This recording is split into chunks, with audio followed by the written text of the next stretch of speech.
America, what are we doing shooting each other for? I'm Baby Gronk. I'm the leader of this young generation. Donald Trump, with his ear bleeding out, that guy, he's a dog! Do you think YouTube will count that as educational? I personally think it is, because I'm learning tons of stuff, especially stuff I don't want to, like what Baby Gronk had to say about all this. Happy Tuesday, fellas. I think it's that day. I don't know what you've been up to, but I've been mostly relaxing. It was a pretty uneventful weekend for me and the world at large, where nothing of note happened historically, the same way nothing important ever happens. And that's where I'm cutting off this old as sin gag where someone pretends nothing has happened in the wake of a hugely consequential event. Basically, Donald Trump got a boo-boo on his ear. The reality of that is a lot heavier than how I'm saying it, but I can't talk about it without keeping the wording PG this early in the video, so bear with me. Hi again, guys, and if you somehow missed all this, like the guy responsible for the video in the first place, last Saturday there was an attempt made on Donald Trump's life. Lucky for him, though, the guy who was trying to hit a 720 pistol swap has the aim of someone playing Call of Duty with controller aim assist turned off. Still, Trump got chipped by a throwaway, getting hit at the top of his right ear, I believe. The dude who was blasting at Trump did not last much longer after that, because he got pretty much atomized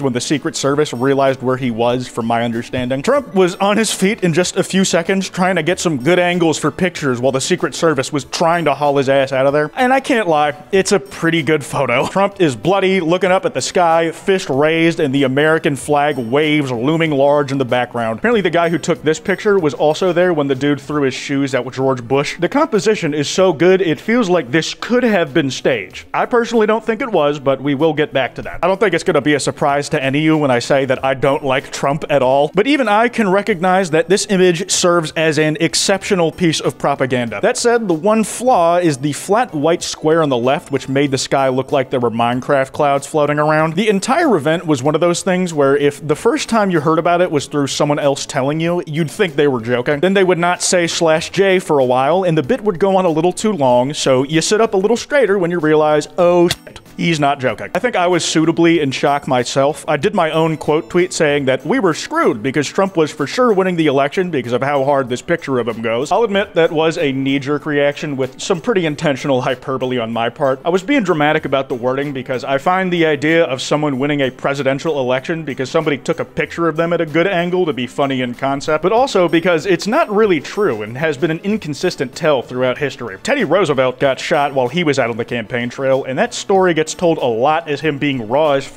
where he still went out to finish his speech after surviving the bullet wound. Even still, he lost the 1912 election, bearing in mind he was a third-party candidate. The impact of this moment is also really hard to calculate this early on, and especially right after it happened, because at that point, nobody really knew what was going on. Not much info about the shooter leaked at first, other than the Secret Service had definitely killed him dead, and it led to lots of speculation over who it could be and what their motives might be. You know, as is tradition, somebody dropped the troll name that Sam Hyde has been identified as the killer. He's not. If you ever see this picture of this guy posted in the wake of some kind of tragedy being identified as the guy who did it, it's one of like the internet's longest running gag where some people will post it as the guy who supposedly did the thing. It's not him. Some folk whose names weren't actively being thrown into the mix feared that their circumstantial evidence wouldn't reflect well on them if given enough time, so they tried to get in front of it. Jacksepticeye compared himself to The Simpsons, framing his knowledge of the shooting 8 years prior as something prophetic instead of what it actually was, suspicious as hell, Jack. I remember there was a lot of anxiety before we found out who the shooter was, myself included, because depending on the motives, it would probably have put one more layer of poo in the shit soup that is the state of division in this country. I think that escalating that would not be fun. But we got our answer, and I have no idea how the consequences of this will pan out long term because it was a Republican. People will be debating if it's like actually a real Republican or like a psyop. I don't know. This might remain one of those mystery cases where the guy who did it didn't leave behind a manifesto, and we really only hear about what they were like and what they went through bits and pieces shared by folk in their life, but that's entirely from an outside perspective. Good chance we'll be left never really knowing what drove him exactly. I'm not particularly broken up about the loss of the guy myself, I just imagine him having one of the most baffling combos of political ideology imaginable. Now, that image everyone's been seeing is striking in one way or the other. People were saying that Trump was, quote, clip farming by just holding his fist up and viewing for the camera right after getting shot, just maximizing the potential for a good flick. And when word got around that the assassination attempt had happened at all, motherfuckers did not waste time before having a field day and a lot of fun. Look at this Friday Night Funkin' mod.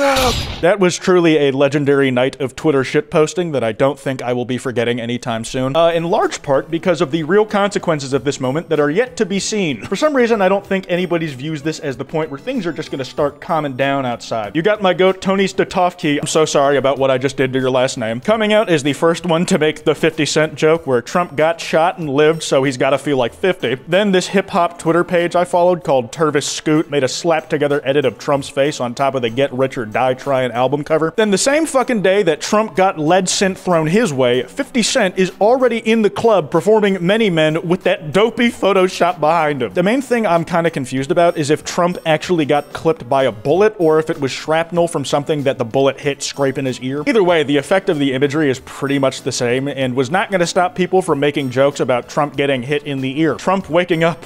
Where's Joe Biden? Surgeon. Who do you think gave you the ear? Joe wasn't exactly using that shit anyways. He barely hears what you're saying to start with, and he's even less likely to remember it later if he actually clocked it. Me picking up Trump's ear.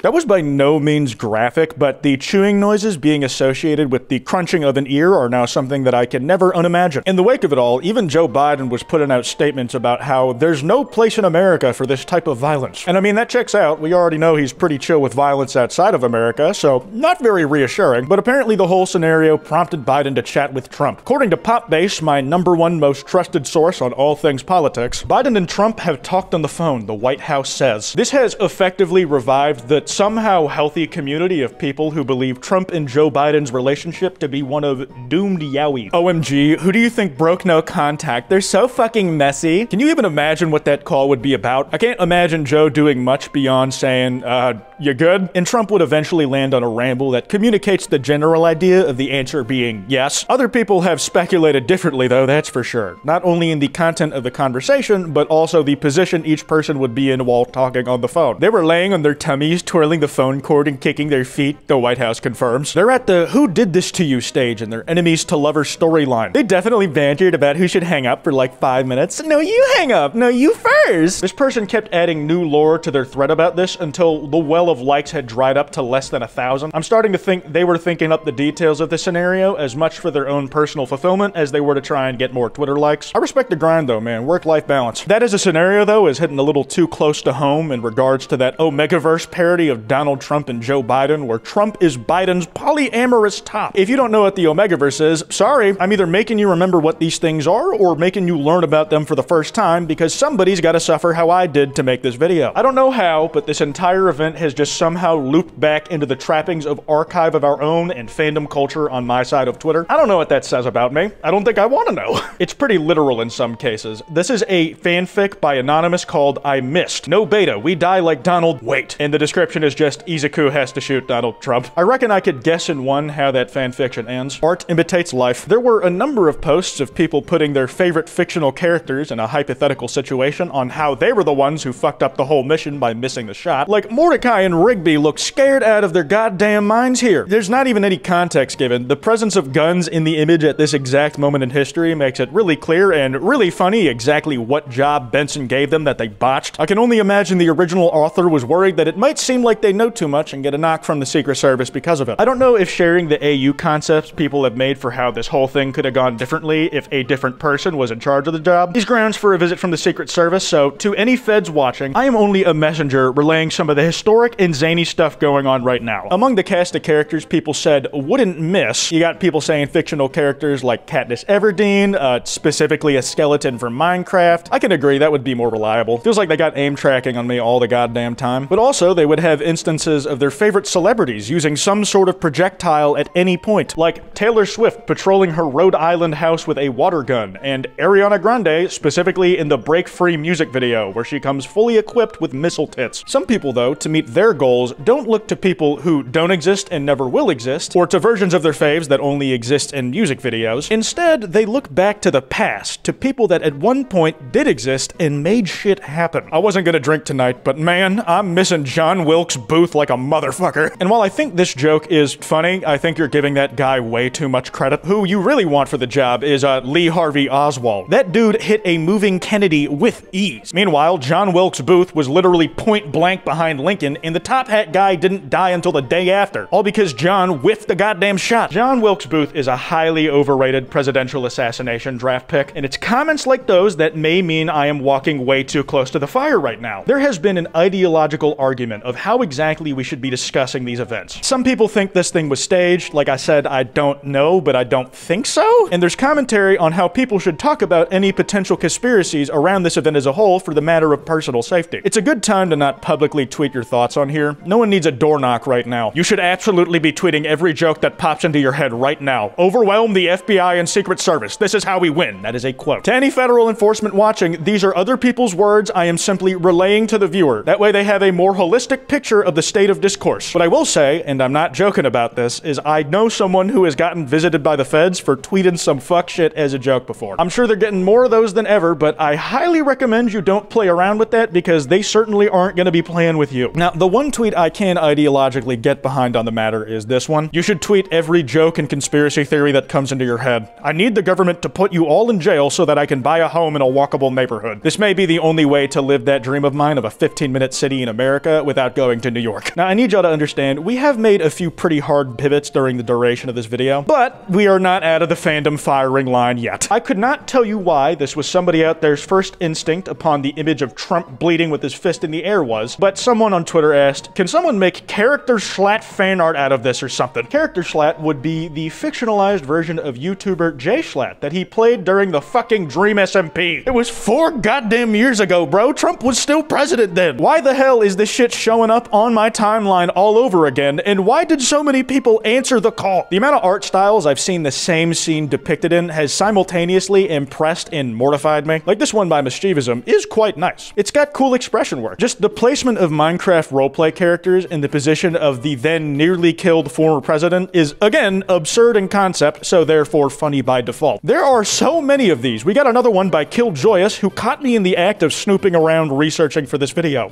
Sorry if I scared you. Pico over here made a cool stylized one that looks like it's meant to be etched in the stained glass of a Gothic cathedral. And this last one might be the most striking to me personally because of the detail in so many bits of it. Like, how did you pull this shit out of your ass with less than a 24-hour turnaround time? This is like a full circle moment for when the L'Manbrig flag accidentally showed up at a right-wing rally several years ago. Listen, people who are into the Dream SMP and are just like trying to get some closure, I feel for you. Y'all had your nostalgia trip, so can we please force you back into hiding again? It's for your own safety. I need a break from that imagery, and somehow this counts as a palate cleanser, but Wojak edits like this of fucking anything make me giggle. I am the easiest person to entertain alive. The faces and the angles fit so perfectly, even the stars on the American flag are soy. It's every bit as impactful an image that the original was. Your grandson's history textbook, circa 2065. You know, the thought here certainly is nice, but will we really be using paperback stuff for what is current events right now and will be the equivalent of the 80s by then? I remember everything I read about modern history, like Obama administration in school, was like on the internet for the most part. It just feels like we'll be fully transitioned to digital by then, for better or for worse, and imagery like this will just be lost to time,